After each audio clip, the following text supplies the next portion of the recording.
NFL Week 6 Market Outlook.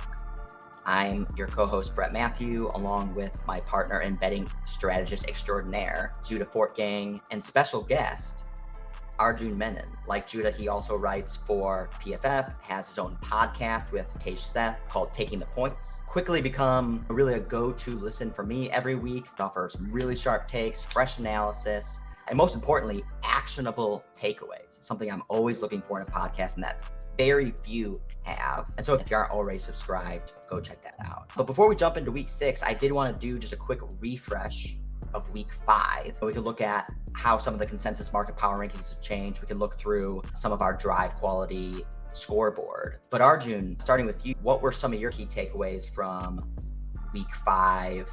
Anything stick out to you? And did you make any money?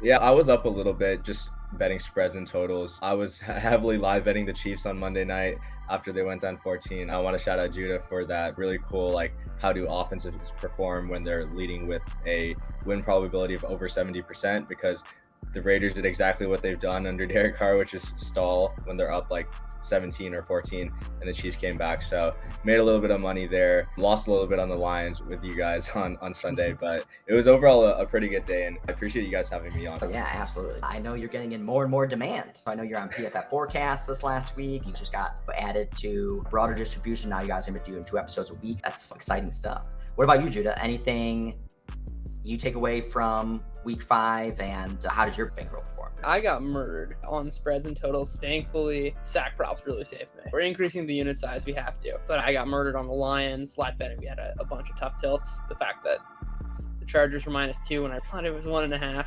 that really put me on tilt. As for broader takeaways, I think the Broncos are still a little surprising. They sucked, right? There's no denying it, but relative to the market, they keep on playing well in this drive quality metric and other analytical trends like EPA. Broncos are surprising. I downgraded them a little bit, but I'm a little higher on them relative to the rest of the market. And we're going to talk about this as we preview the next week. But I really think the Jets caught my eye this week. You don't accidentally put up 40 points. Yes, Skylar Thompson was the quarterback, but that has nothing to do with how many points the Jets offense scored. And there's really a case to be made that Zach Wilson's gotten better, and that's something we should lean into. Even according to our drive quality scoreboard, they legitimately earned those 40 points. This is something I wrote about after week 4, which is just the NFC teams and the best teams from 2021 have all gotten so much worse. The Bucs, Rams, Packers, and that really came to fruition. These teams are not the same teams. And so long as they're being power ranked as those teams and being priced as those teams, I really want to sell. Yeah, one of the things that, again, I had a very tilty Sunday as well, as articulated on our Sunday night tilt episode. The cherry on top was, Judah, when we were going back and forth around what our 5 selections were going to be for our Circa contest. The Cardinals was in there by the time you went to sleep. Yeah. And then when you woke up, they were gone. And I supplemented with the Bucs, who should have covered and didn't. But why I wanted to highlight that bad memory was because, according to our drive quality scoreboard, Cardinals won. So we got them 26 earned points to Philly's 23 earned points, which goes to demonstrate how solid of a pick that really was, isolating that moment to lean into betting against the Eagles, when we know so many people have been fearful to do, and I think will continue to be fearful to do. Yeah. Still the only undefeated team in the league. Even the Saints and Seahawks and the point totals themselves, it's becoming a trend that maybe this offense is actually good. And even the Saints without really any receivers, which goes to show the depth they have. And the Seahawks defense is awful, but you don't put up 40 by accident. Bears aren't putting up 40 against anyone. The Texans aren't putting up 40 against anyone. The Saints-Seahawks game was definitely a big eye-opener, but I think that's one where we shouldn't overreact too much. But it is impressive to see they showed up pretty highly in your drive quality metric. What also sticks out here is the time-weighted average margin and the time-weighted average win probability. How we used it in our offseason previews was to give us a better sense of how that game really ended up playing out. Because when I'm looking at this Giants-Packers game, according to our drive quality scoreboard, the Giants earned more points than the Packers, so it was a legitimate win. But the time-weighted average margin was -5 for the Giants, and their time-weighted win probability was 33%. That makes total sense to us because it's fresh in our memory. We know how that game played out, and we know that they were down 10-zip right off the bat. and we're down by at least one score for most of that game. Colts is another one. The Broncos in our drive quality beating them by almost a touchdown. Time weighted average win probability for the Colts -3. Time weighted average win probability 26%. And yet it squeaked that game out. And that's why I would not be upgrading the Colts at all. I don't understand how they're division favorites right now. Or I don't know how they're favorites of the Jaguars this week. Yeah, I mean, that for sure. But like how even a long-term outlook, I don't get it. And when we look at our consensus market power rankings, which looks at the power rankings from different media stalwarts like ESPN, PFF, 538, Football Outsiders, and InPredict, and then equal weights those rankings and gives us a consensus market ranking. Something we've highlighted before is the methodology and the way they approach these rankings is different. So it could be a little noisy, but it can still be helpful to understand and quantify how the market is evaluating these teams from a relative perspective. And so we have the Bills at the top, Chiefs, Bucs, Eagles, Ravens to round out the top 5, and then Packers at 6, which seems high to me. And then Cowboys come roaring back after being down big early in the season, especially after that Dak Prescott injury. And then we Niners, Bengals, Browns to round out the top 10. Then your Chargers, Arjun, just outside the top 10 at 11. And we could see some of the biggest weekly changes is the Lions dropping 9 spots after the shellacking by the Patriots, now sitting at 1-4. And now we're starting to hear a lot of creeping negative sentiment around the coaching staff and, oh, all the stuff that they were doing is cute on the off season and when you're covering a lot of numbers, but now when you start losing games, then it's not so cute anymore. Then we got Dolphins. A lot of that is injury based. Cardinals. This is huge. Can someone explain this? Did they not just outperform expectations against the Eagles? No matter how you slice it. I guess they didn't do it good enough. I like 100-1 to win the Super Bowl. Okay. It just seems they're so like discombobulated. Maybe with DeAndre Hopkins, they make a run towards the end of the year. But I watched a little bit of that Eagles game, and it was a lot of Kyler Murray doing what he does best. And they've been a better second half team than a first half team, but they scored 10 points in the first half, 7 in the second half. And Eagles were hurting pretty badly towards the end of that game. And the Cardinals were driving on that last drive, but still, I think there's some underlying issues that they haven't solved yet. I don't know if 22 is too low, but I don't see them as a league average team as of right now. Yeah, I think that's fair. The only takeaway I had this week is week 1 is seeming more like a fluke than carrying any signal, right? They blitzed a ton against Mahomes. It's a recipe for disaster. They gave 45 points. But they played at or above expectation all the other weeks since. Maybe this defense is actually okay. We're not live trading late afternoon games, but that Eagles-Cardinals game lined up perfectly for a live bet. I bet. Knowing that the Cardinals start off slow, and that the Eagles, how many points did they score in the second half all season? I think this game went the way I thought it would, and Judah thought it would. That I bet the Eagles first half -3, landed on 4, and then me and Judah were talking, and I was like, they're probably going to come back. And so Judah's live bet the Cards was like +14, +15 or something, easily covered. Yeah. So I think there's angles to play the Cardinals, and it's probably something you don't want to pre-bet because they're going to go down early. Given the vulnerability in that division, I can see your angle, Judah, around potentially leaning into some of the variance for a team like the Cardinals, who have a very high ceiling if everything starts to click right. One of the things I have here too is a standard deviation across the rankings to demonstrate where's the most disagreement across these media platforms and how they're power ranking these teams. Football Outsiders has the Seahawks as the 10th ranked team, so that's like a massive outlier. But there's pretty good agreement that the Seahawks are still a bottom 3 team. How do you guys feel? I know, Judah, you were mentioning earlier, maybe you need to legitimately reevaluate how good Geno Smith is. He needs to be rated differently moving forward, that these are no longer just singular outlier events that are just coincidentally happening more often than not. And if that's the case, as bad as their defense is, the Seahawks are materially mispriced then as a bottom 3 team. I don't know if I agree with Football Outsiders saying that they're the 10th best team. What do you think, Arjun? How are you thinking about Geno Smith now? And how is that filtering down to how you're thinking about the Seahawks? I think some people are overreacting to a small sample. Some people actually think he's good, like Steven Ruiz, and some of the Seahawks fans who actually studied Geno's tape actually liked him before the season, and it's shown up on tape again. But I don't know. I feel hesitant because he played the Lions, who just suck on defense. He played, like Dan said, the Saints coming off London. But you watch some of the throws he makes, and it's like those are like legit NFL throws. And you don't just throw 2 40-yard touchdowns on not just on yak, but like through the air on accident. We should give a little bit of respect to Geno Smith, and we should treat him like at least a league average quarterback until he proves otherwise. So while I don't think he's hitting Trevor Lawrence's levels, he's at the level where we should respect him and not treat him like he's a bottom barrel quarterback. Yeah, I agree with that sentiment. It's not just the fact that the Seahawks are scoring points. It's not just the fact that Geno Smith is throwing touchdowns and leading drives. It's the way it's happening.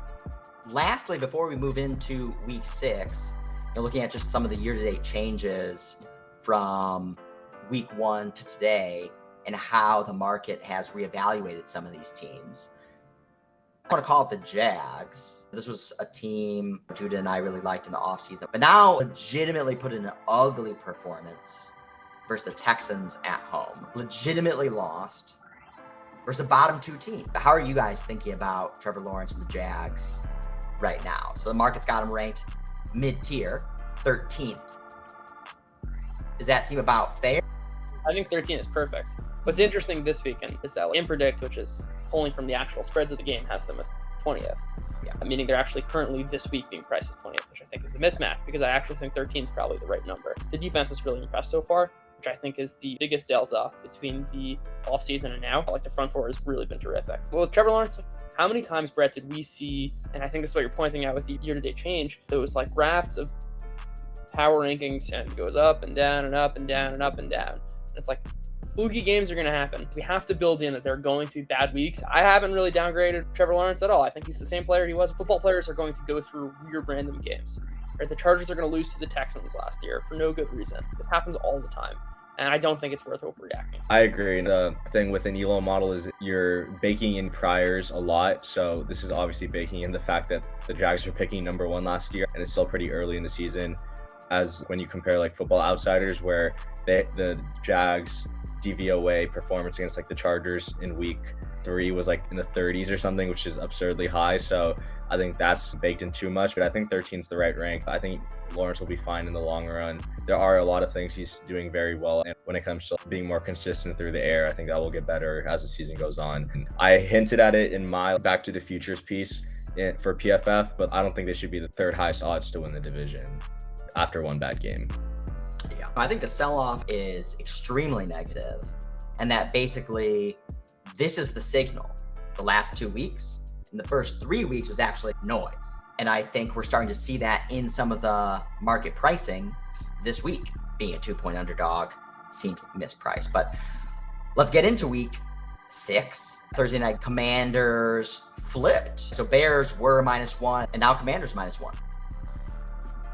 Heard it's supposed to be like questionable weather. The total's been dropping. I think it was like 41. Now it's down to 38. I do have a lean on the Commanders in this game. And I feel like I might be an idiot for betting on Carson Wentz, but like Judah always says, like the positive variance is due. And I think my main thing for this game is the thing that the Commanders do very well on defense counters what the Bears do very well on offense. The Commanders per rush EPA, a top 5 team, 4th in rushing success rate allowed. The Bears, pretty much all they can do is run the ball. I think it's going to be about like 8 to 10 mile per hour winds in Chicago tomorrow night. So that's going to influence a lot of rushing. Johnson's coming back, but like Kyler Gordon is like literally one of the worst nickel cornerbacks in the NFL right now. And that's where Curtis Samuel is going to be. So I think he's going to have a pretty good game. Commanders have shown me enough at times where like they hang around. You beat a team like the Jags, you hang around with the Titans where it seemed more of a coin flip than a 4-point game, right? It's tough to really back Carson Wentz on a short week, even though I think there might be some motivation after what Ron Rivera said in his press conference. And to your point, according to our drive quality scoreboard, Titans, Washington pretty much exactly was a coin flip. Yeah. 1-point game. And the time-weighted average win probability was essentially split 50%. Time-weighted average margin, 1 point. So it really was a total coin flip. One of the things Darnell called out, he's been on some of our live streams on the game trades. I'm sure he's heard you talk, Arjun, about your adoration of Fields under touchdown props. Are you leaning into that this week as well? Yeah, it's already in the bank. Locked it in. Yeah. What do you think, Judah? That's a staple. I'm not sure if I'm going to bet it, only because, like, ugly game, two bad teams, it's a spot I stay away. The Bears don't look good, but they don't look dysfunctional. The market agrees with you, Arjun. That seems like the edge is towards Washington, having flipped favorites. Not a meaningful move from 1-1. But this is probably a game that I'm not going to touch. And also, I can't bet Bears games. Since I'm a Bears fan, it doesn't matter. Like, I will lose money. Bears game in October is a disaster. And in October. Yeah. It doesn't cancel out. No, it's compounded. All right, Bucs at Pittsburgh. Bucs -8. A little bit of buying on Pittsburgh. I saw this at 9, then 8.5. Now it's reduced juice 8. Most of the bets coming in on the Bucs. One of the things I was talking about last week on the Sunday Night Tilt was we bet the Bucs -8.5 versus the Falcons, destroying them 21-zip, and let them come all the way back. Took the foot off the pedal, and I just don't know if I can trust the Bucs at such a pricey level. The margin of error for a team like the Steelers is so high because they're not going to score points, especially against a good Bucs defense. But I do have my concerns about how good the Buccaneers offense actually is and their ability to extend leads, because I don't think this is the same team. I don't think it was just a function of them taking their foot off the gas. They still passed 55 times. They just weren't effective. I'm not sure I'm comfortable laying 8 with the Bucs when I think they're being priced as 2021 Bucs. The market is grading them very high, only downgrading them a spot year to date, despite looking very clunky. Still ranked as third ranked team. ESPN got them at 3, PFF got them at 3, 538, 5, Football Outsiders 4, and Predict 3. Standard deviation, one of the lowest. So there's pretty much also a unanimous agreement that the Bucs are still an elite team. Maybe they are mispriced in this game. And for that reason, I can't bet the Bucs here. If anything, it'd be like the Bucs in a teaser leg. But yeah, no, the Bucs didn't really show me much last week to back them at all. Still on the road, going to Pitt, it still can be tough. And from what I've seen from Kenny Pickett, it doesn't look like he's downright miserable. I think he's going to show up from time to time this season. If it's going to be versus a top 3 defense, probably not. 49ers at Atlanta. A little bit of buying on Atlanta. This was like 6.5. Now it's down to 5.5. From a betting perspective, looks like it's generally split. I'm worried about the 49ers injuries just piling up. Nick Bosa going out with his groin injury. Emmanuel Mosley, who was playing at a solid level for the Niners, he's out. So now you add a weak link, or depending on what Jason Verrett does, I don't know if he's going to start playing again. But the thing with Atlanta is I think Arthur Smith is a good play caller, but I just don't understand their offense. Now they don't have Cordell Patterson, so I'm not like intimidated by their run game. So I think this one is like a layoff for me unless I'm teasing the Niners down to pick them basically. But Nico Ryans is one of the best, and I mean he's could probably still find a way to keep the Falcons under 20 points. The under is a little intriguing to me, just because I'm also not yet enthralled with the Niners offense. I'm certainly not backing the Falcons. I think 5.5 is a lot. The Falcons are plucky. They're really plucky. 5-0 against the spread, right? 5-0 against the spread, and still only marginally upgraded. 2 spots year to date, and most of that coming from last week. So still 19th ESPN, 27th PFF, 23rd from 538, 15th at Football Outsiders. My thing with the Falcons, and especially the Niners, if the Niners can get the Falcons into expected passing situations, I think it's over, especially if Nick Bosa plays, because the Niners right now have the second highest pressure rate among all teams in the NFL. So if Nick Bosa is playing and 49ers could go up double digits early and Marcus Mariota is going back and drop back passing 40 times a game, I don't think the Falcons have the ability, especially without Pitts, to come and backdoor this 5.5. But if they're able to keep it in a neutral game script, still have the probability of running and passing the ball, I think that neutralizes the elite Niners defensive line and whatever blitz packages Miko Ryans likes to send. I guess the handicap there would be if you think, even if the 49ers do take a lead, if they're going to continue to remain defensively aggressive. Yeah. Because we've already seen the Falcons built to come from behind at this point in time. Again, they're more banged up now as well. So there's that. If this goes back to 6, that's still not paying the Falcons team really any respect. Basically a full touchdown at home and you're already 5-0 ATS. Versus a banged up 49ers team, especially if Bosa doesn't play. I don't think Bosa's going to play. And that might be why there's some pressure on this line moving I don't have a great read, I don't think, on this game. No, you're talking about like the shifting market sentiment. After that Broncos game, it was, the Niners, like, Jimmy G, like, this team isn't that good. Their defense was supposed to be great, and it just kind of looks average. And just how fast some of these narratives change. Jets at Green Bay. I'm sure you're not ready. Plus 7.5. Take it away. There are multiple angles here. We talk about this all the time, about how the market is extremely slow to adjust to quarterbacks improving from year 1 to year 2. I think the assumption is Zach Wilson is the same quarterback he was. He's in the same situation he was. And I don't think that's even close to true. And he's actually played very well. He's by far the best passer from a clean pocket, which is one of the most stable metrics. He's taking much fewer sacks, which was an issue that plagued him last year.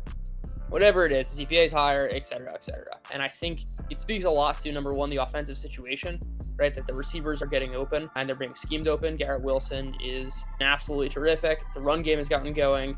All of that speaks to, I think, the Jets offense is actually these last couple of weeks, a top 10 unit is a signal of what's to come. And we're getting incredible odds on that. Why? Because the Packers are still being priced as the same 2021 team, when they've been terrible. Their offense has been legitimately bad. No good team like accidentally plays close games or loses to the Giants there. They're not the same team.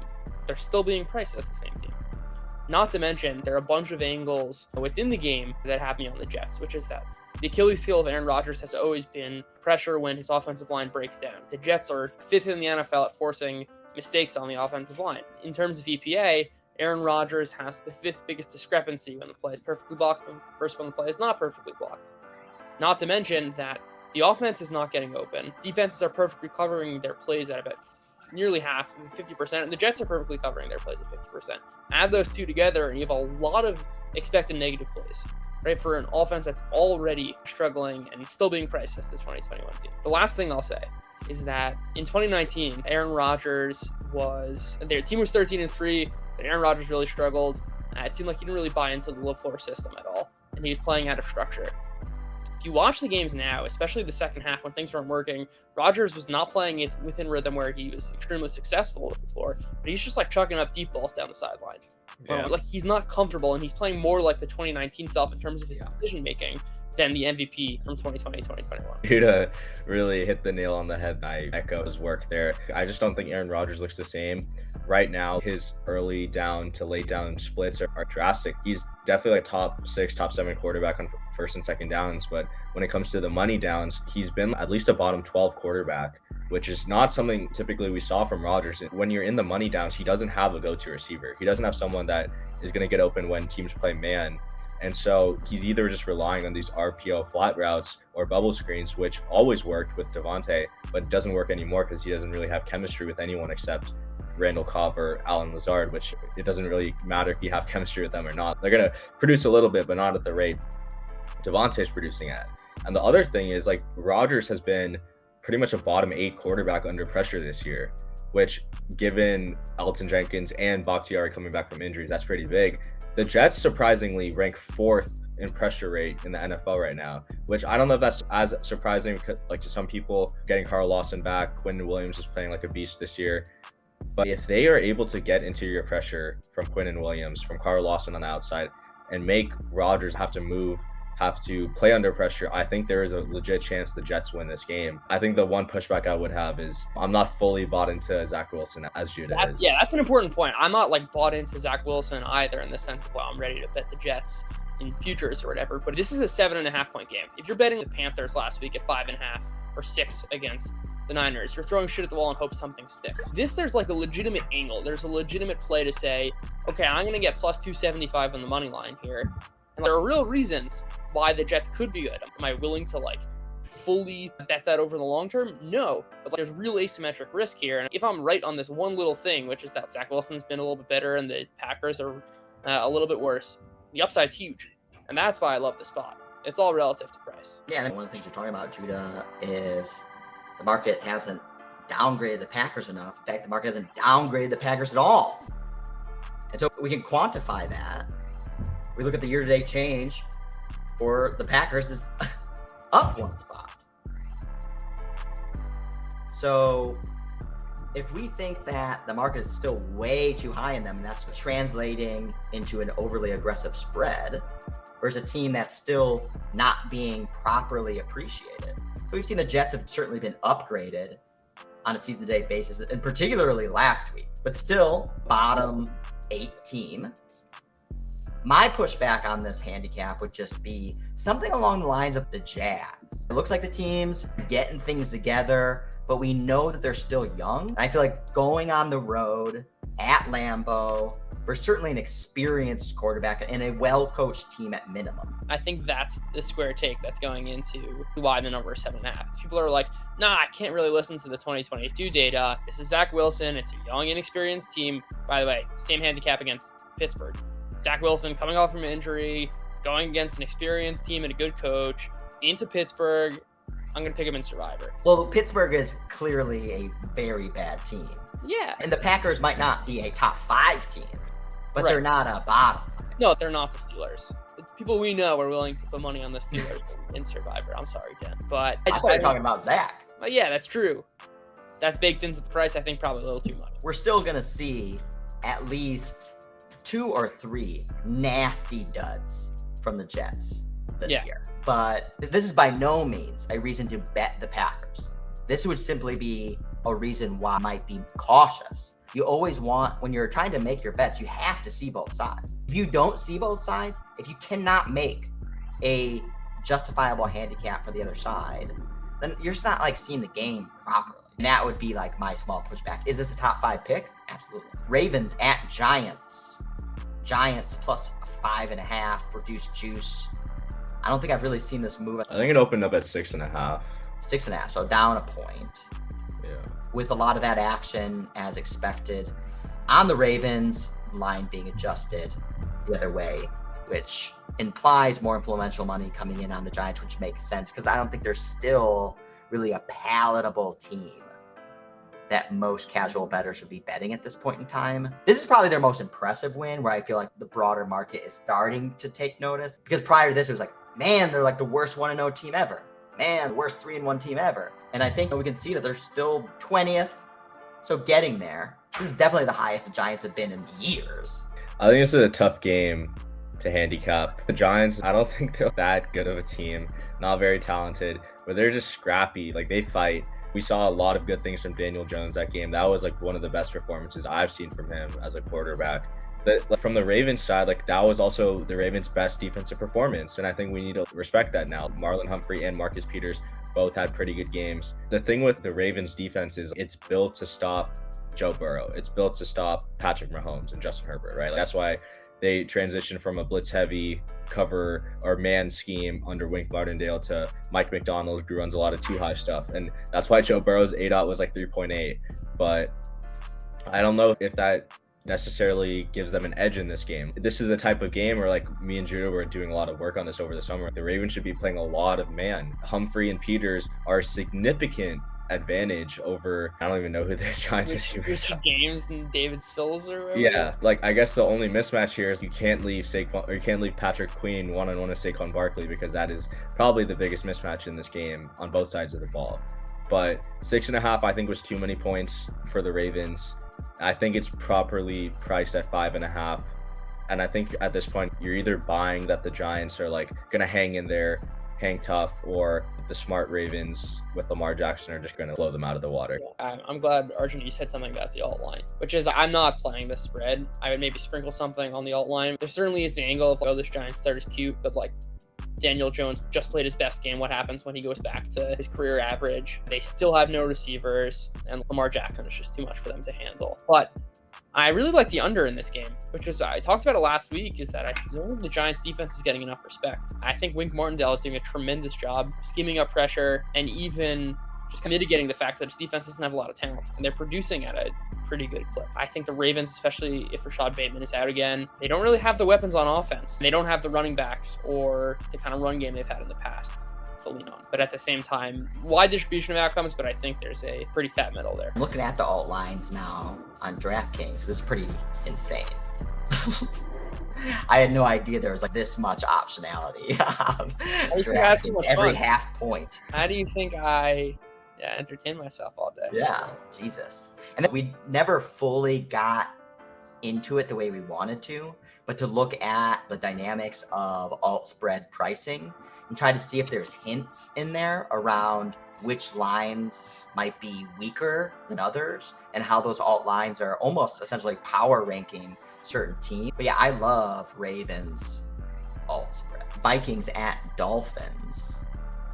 Vikings minus 3.5 point road favorites. Oh. So this definitely seems to be pricing in Skylar Thompson. I think it's already confirmed he's starting. I wanted to bet the Vikings on Sunday, and I think the line just wasn't up. If this was under 3 without the hook, like 2.5, 2, I would definitely bet the Vikings for the simple reason that the Dolphins defensive scheme plays right into what the Vikings are good at, which is getting Justin Jefferson the ball in man coverage, because there is truly no cornerback that can stop Justin Jefferson in man. And that's all the Dolphins like to do. With or without Xavier Howard, I still feel very confident in the Vikings in this game.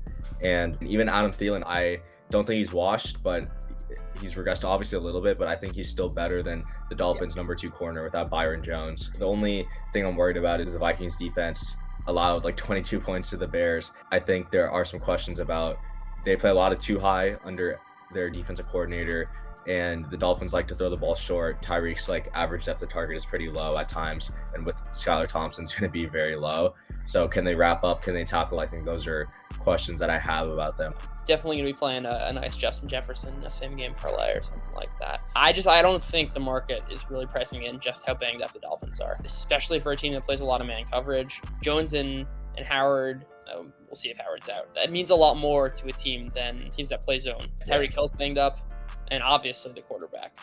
And Armstead also, I think. And Teron Armstead's banged up. That's right, yeah. They're really, like, almost all of their talent is either out or limited in some way. Again, if you're trying to ride the rhythm of a team, again, like started off, market jumped, got really hot on the Vikings after the Packers game in week 1, and it's basically been sinking ever since then. They're not impressing like the casual bettor in the broader market rankings as well. And so that could potentially leave opportunity, especially for contest purposes. The hook could potentially scare people off from the Vikings, making them potentially more attractive. Bengals on the road at Saints. This one's been bouncing around between 1 and 2. I feel like I want to say I like the Bengals because the Saints defense, I don't know what's going on there. And the Saints are also banged up. I was looking like Michael Thomas might be out. Olave wasn't practicing today. Landry was also out. So just huge cluster injuries at the wide receiver spot. And Andy Dalton is good in 1 or 2 game stints, but like 3 in a row, this is about the time when he like starts to suck. And we still haven't seen like a really show out performance from the Bengals. I know you've been low on the Bengals, Arjun. I know I've been low. I have them to miss the playoffs ticket, but the Bengals minus 1.5 is my biggest play of the year, on par with Eagles minus 3 first half against the Cardinals. Okay, so it's gonna sound crazy. I know the Bengals haven't looked good, 2-3. I think they showed enough growth as an offense in that Ravens game to where, okay, I can finally see them maybe turn the corner. Because we saw I think we can clown Burrow for the 3.8 ADOT, but that's exactly what he's supposed to do in those like too high situations. But the Saints are not like that type of Vic Fangio type defense. Like they're gonna run their own stuff. And the way I see this playing out, the Saints gave up 4 touchdowns of 20 yards or more against the Seahawks. And if there's one thing the Bengals can do in an instant is generate explosive plays, which we saw against the Dolphins. Marshawn Lattimore's having one of those down years. Like every year, it's either he's a top 10 corner or he's not a good corner. And I think this. And he wasn't practicing today either. Yeah, I was gonna say. Yeah, and DK Metcalf like torched him on Sunday. So that's my angle for the Bengals offense. Is even if the Saints take away the explosive plays, the Bengals showed me that they can methodically move the ball up and down the field. The run game looked okay on Sunday, And the thing with the Saints is I think a lot of people get scared of their defense. Like, I don't think it's been that impressive outside of maybe the Bucs game. And they always perform well against the Bucs. Right. They allowed 30 plus points to the Seahawks. They have the worst pressure rate in the NFL to this date. And that's beautiful. So that's big there. That's the huge one. Yeah, and obviously the Bengals offense struggles when Joe Burrow is pressured because he doesn't have time to hit the deep ball. He doesn't have time to go through his progressions. And obviously those pressures turn into sacks very quickly with Burrow. But I don't think he's going to be going through that this game. And then on the flip side, the Bengals defense has been one of the most impressive defenses in the NFL, period. Now, I know losing DJ Reader is big, but their secondary is mostly intact. And if the Saints don't have their top 3 receivers, I think the Bengals D is going to lock down this Saints offense. Alvin Kamara is good as a receiver out of the backfield, but like Logan Wilson is a pretty underrated linebacker. He shows up very well in me and Judah's successful coverage over expected metric. So there's a lot of angles I really like on the Bengals this game. And so I'm happy to back them. And honestly, I think of this as a neutral stadium because Burrow and Chase are from LSU. I don't know like how much of a Saints fandom there's going to be as compared to LSU fans, but I'm curious. I was really curious to hear about your guys' take on this game. Now you've heavily influenced me.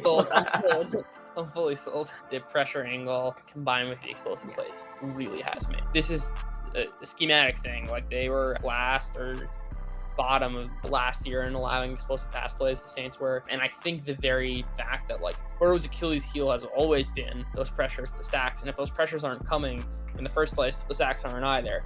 Yeah. Those are more plays, like volume, that may have been sacks, especially the longer developing ones, that would turn into explosive plays against the Saints. And if the Saints turn out to be down their top 3 wide receivers with Andy Dalton at quarterback, even if it is Jameis Winston with no weapons, and could create even just more negative plays. But Bengals versus Cowboys, like the single factor was basically the pressure that the Cowboys were getting on the Bengals to disrupt that offense. And also, this reminds me of the NFL Big Data Bowl, talking about offensive line. And one of the things I think maybe we were flirting with this idea in the offseason, Judah, thinking about like chemistry amongst offensive line and how does that play out?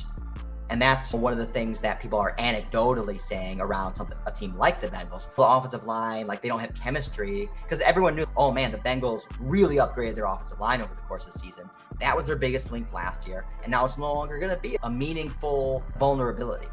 We know obviously the quarterback still affects that and everything, but just wondering over the course of the season, does the strength, the resiliency, the chemistry, how the players play together on that offensive line, if it gets better? Maybe it's still too soon for something like that to really necessarily play out. But yeah, this defensive line versus offensive line component, I think, is a huge angle here. And I think even if you didn't say anything else, Arjun, if you just said this is going to be my biggest play of the year, probably just be like, all right, case closed, let's move on to the next game. No, I can't do that, man. Our podcast Better Than Weeks are 0-5. This is probably going to be the one I pitch when we record our Take the Points podcast. But oh wow, sneak peek here. First info. All right, Patriots at Browns. Patriots plus 2.5. I saw a 3. I was going to say, juice. Could get to 3. Yeah, how's market positioning on this one? It's relatively split. 57-43. Yeah. Now that we don't have the hook, I like the Browns in this spot at home. Browns fundamentally aren't really like a 2-3 team. They're more 3-2 or possibly 4-1. Could make the case for them being almost like 5-0. For sure. Also, especially if you're buying into the narrative with Bill Belichick can outcoach you for whatever that means. I generally fade this sort of angle. Yeah. But I like the Browns are certainly up there as one of the best coaching staffs in the league. And that angle certainly does not exist in this game. Because I every bit trust Kevin Stefanski to beat Bill Belichick, which I guess is basically saying that like the Browns have talent on their side, and I think they're fundamentally the better team. And I think the Patriots' biggest comparative advantage is coaching, and I think that's mitigated in this spot. The market still has the Browns as that top 10 team. But a big difference with their impredict, which is like the spread itself is for this week, it's a little bit off market. Yeah. And a lot of that Browns change came from last week. Big 5-point jump, even after losing versus the Chargers, which I think goes to demonstrate as well. I know Arjun, you posted something earlier around how the Browns played very well and easily could have just won that game. I think the one question I have about this game, and I mean, I haven't bet this yet because I was waiting for the hook to go away, But this is basically the battle of the top 2 rushing offenses in the NFL. We know the Browns are going to get theirs. The Patriots rushing defense, it's not as bad as it looks. Held the Lions to a pretty bad rushing game. And a lot of their bad rushing EPA comes from the Baltimore game where Lamar Jackson ran for 100 yards. But how worried are we about this Browns defense? Like, they are an absolute funnel up the middle. Like, Austin Eckler ran for 100-something yards, and he was really bad the first couple of games of the year. Do you think that the Browns load the box and dare Bailey Zappi to beat them? Right? You can't do that against the Chargers. Yeah, no, that's such a good point. And the Browns, from an analytics perspective, are one of the smartest teams in the league. So I'm sure they already have a bunch of stuff about what they should be doing optimally against a quarterback like Zappi. But I don't see the Patriots winning this game unless Jacoby Brissett just gets absolutely figured out by Bill Belichick. I feel like the Browns have too much of an advantage on the ground and on the air on the defensive side of the ball to where they shouldn't lose this game. Yeah. In which Belichick does have that familiarity with Brissett. Yeah. Having played for a couple of years with the Patriots. And if the Browns lean into a strategy like you mentioned, Judah, force Zappi to beat. I haven't seen anything from him to suggest that he's even bad. That's itself revealing, though. Like when he had to pass the ball so far in both games, like he's hit the 25-yarder or the 30-yarder. It's not even like they've all been dump-offs. Same thing as like what Belichick has usually done with his young quarterbacks is he doesn't put them in really bad positions and also doesn't force them to make throws in compromising spots. He's attempted 36 passes through 2 games. How sustainable is that? Aren't the Browns pretty good on unscripted plays? Or no, they're like league average before the Chargers game on your graph, Judah. They're probably going to move up after scoring 2 touchdowns on their opening 2 drives against the Chargers. But yeah, I think it's just going to be a run-heavy fest, right? I feel like the pace is going to be pretty slow in this game. Yeah. A lot of runs. And for that reason, I wouldn't like the over. That's why I would think more so under on the 43.5, just because both these teams are going to be soaking up clock, unless you think that they're going to be giving up like big runs. Yeah, but that's the Patriots defense is always so like technical. Like they won't miss tackles like the Chargers do. Like they want a lot of these explosive runs like the Chargers do, or other teams against the Browns do. Arjun, just answer your question. They're 4th now. Unscripted drafts. Huge jump. They're 4th? Yeah. Oh wow. Okay. Yeah, this might be a first quarter play, Judah, and a game play. One thing that I don't really see, a lot of people just post things like, here's this in this state and time. So as of week 4, as of week 5, without any context around how these things are changing over time. Because what you just pointed out, Arjun, like there's a massive jump from the Browns in 1 week that might actually distort the broader kind of season to date really takeaway. So can you lean into that bet because they just had a huge outlier performance that now distorted the statistic when you want to see a little bit more of the broader context? That's why I wish I saw more trajectory over time, like a time series of how things are changing to give you a little bit better sense of like noise and signal. You can say the exact opposite there, which is the mean represents the range of outcomes, right? And the 14 is not a fluke in the same way that the previous couple of weeks. And then being 15th, maybe that's a fluky part. And all of it together as an average was representative. I think there's good reason to suggest like the Browns could be a top 5 team. Yeah. Well, I need an average with a standard deviation. Yeah, exactly. I was going to say, you just need the standard deviation. All right, Jags at Colts. Are we all on Jags? Is this a 2-sided handicap? It's buying the Jags and selling the Colts. Yeah. Do we look at the Colts injury report today? That thing was massive. A lot of key pieces did not practice, period. The Jags' strength is on their defense, their defensive line. Matt Ryan is inviting pressure. The offensive line's a disaster anyway. Fire drive quality, they're 32nd best on offense. They're absolutely dreadful. I said it at the open, I don't understand how they're being power ranked in the 20th. I don't understand how they're ranked to be the favorite in the AFC. I don't get it. They're the favorites right now to win the division? Yeah. So wait, what's the Jags right now to win the division? 225.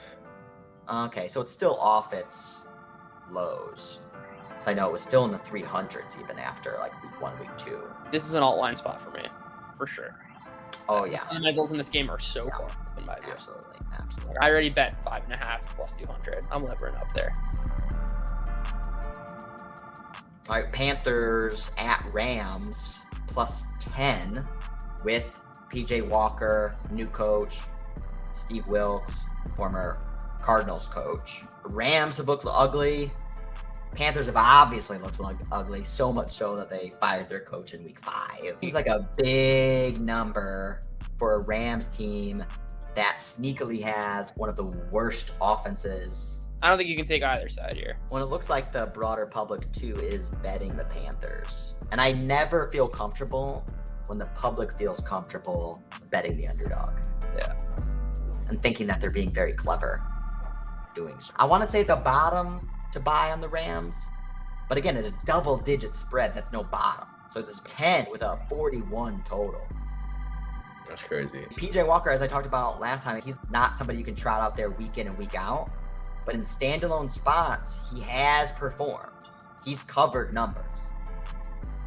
I think they were like +9 last year versus the Cardinals, and they ended up beating them by 3 touchdowns, covering that spread by 30 points. And the Panthers have certainly a sufficient defense versus a weak offense to hang around that number if PJ Walker is not going to throw 2 pick sixes. Okay, Cardinals at Seattle. Cardinals -2.5. Like the Cardinals, bet them 101 to win the Super Bowl. If they're going to win the division, they're going to win in this spot. I'd rather capture the upside here. Cardinals seem legitimately like a team that is getting incrementally better week by week. Not so much so to raise anybody's eyebrows. And so they can potentially be pretty sneaky here. And if Seattle has the worst defense, I think this could be one of those games where you finally see the Cardinals score like 30 points. I wouldn't bet this at 2.5, the Cardinals. I would just get this live because I think the Seahawks are going to go up early. Right now, Seahawks are second in offensive EPA in the first half of games. Cardinals are 30th. Pretty much the same play I had on Eagles -3 first half, but now we're getting Seahawks at +0.05 or just straight up pick them.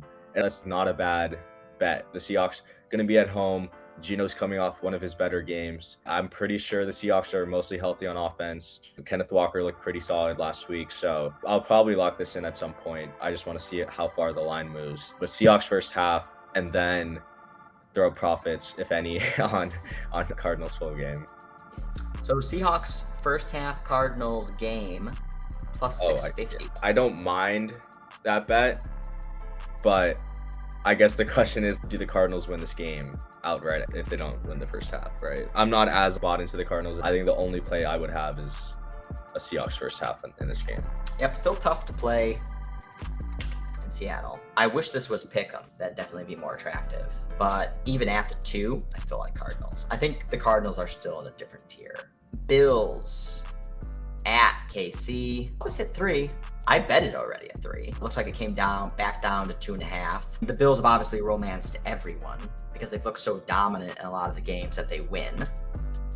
And the Chiefs, outside of that Cardinals game, flirt with disaster. I still like the Chiefs at home, especially at the 3.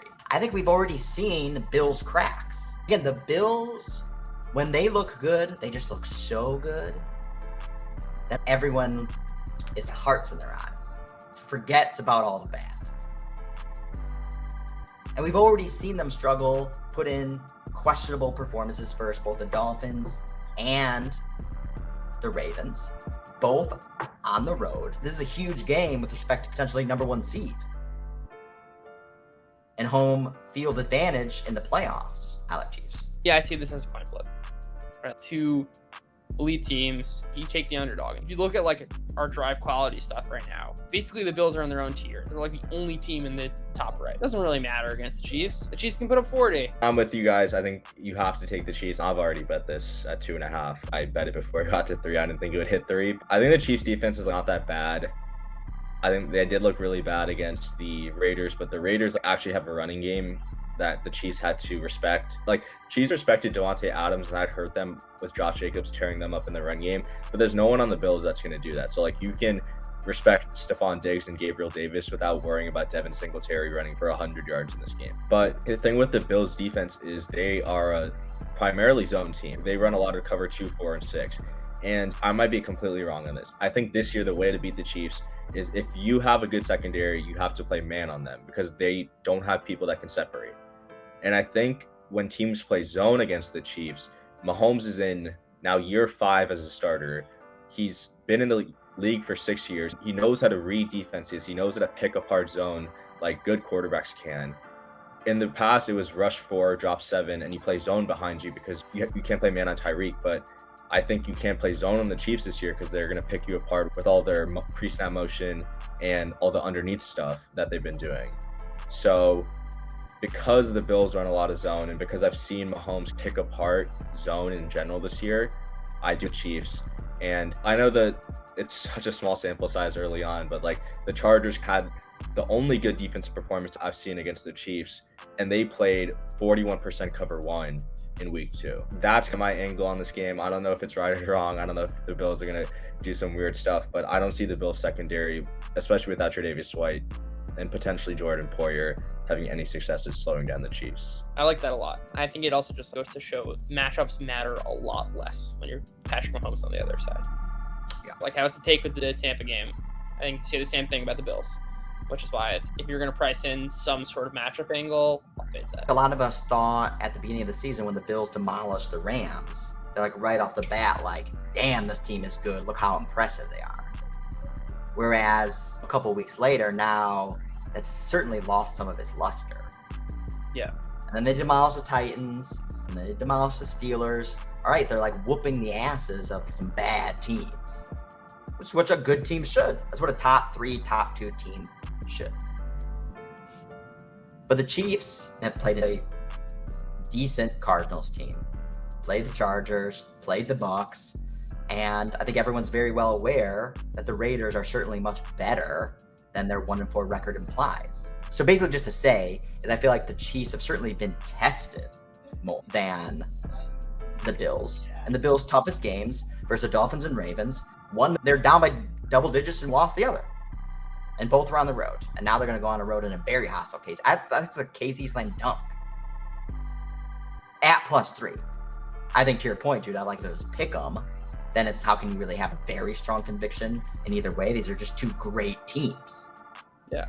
But at +3 at home and already having, I feel like, been tested more and the market's a little bit too hot on the Bills. Think about this. Mahomes +3 at home. How? The only other thing, just before we move on, live bet this game.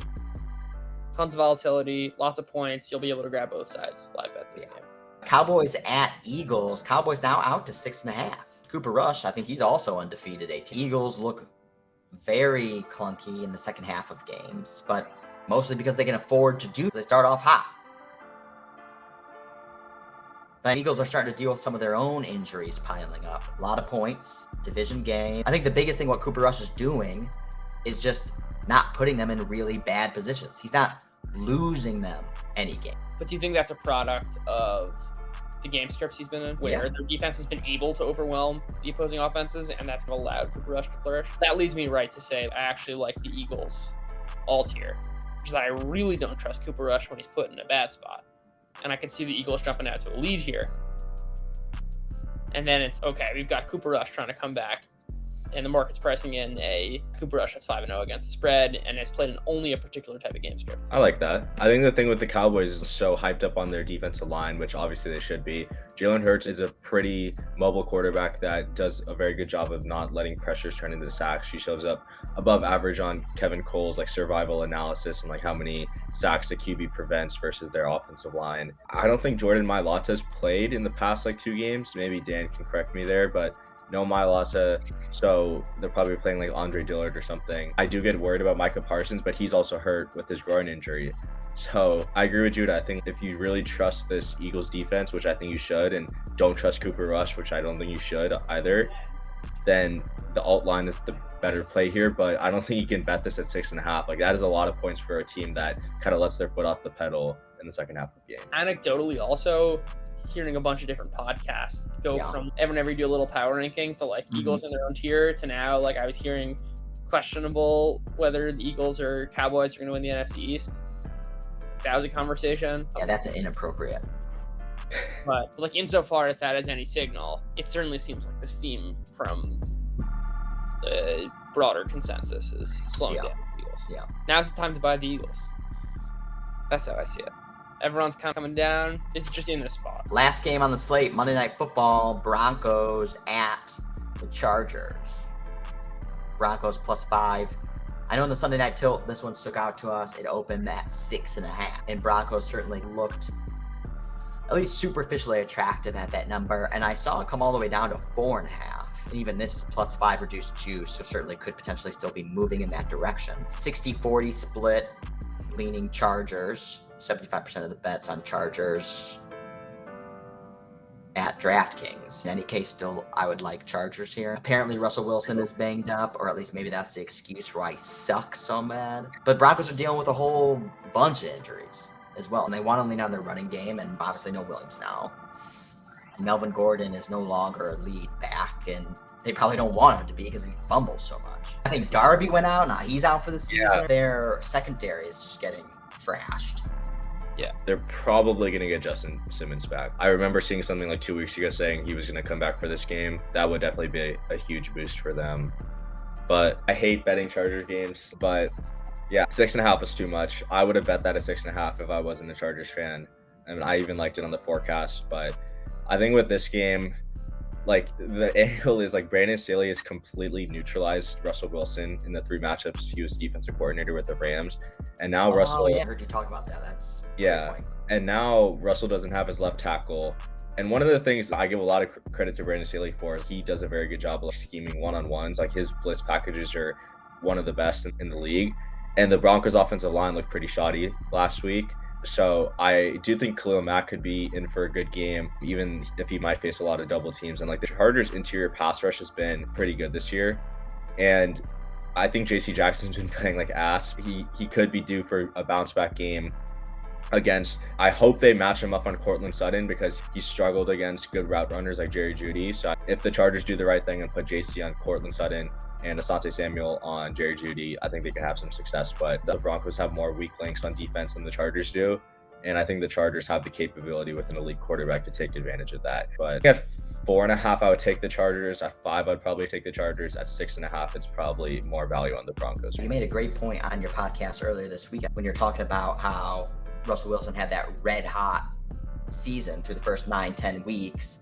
Everyone talking about how he could potentially be an MVP. I think that was the birth of the let Russ cook era. And then it dramatically cooled over the back 6 games or so, which lined up playing Staley's defense 3 times.